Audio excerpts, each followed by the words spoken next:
Hello, welcome to Do It Yourself channel. Today I will show you how to set up a shortcut to high contrast font in Samsung Galaxy Z Fold5. Where to find the options and how to do it. Settings, we are looking for accessibility functions.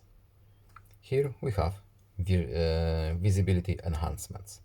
And in visibility enhancements, high contrast fonts. We need to tap this option and we have high contrast fonts shortcut. Yes, enable it, and we can also customize it.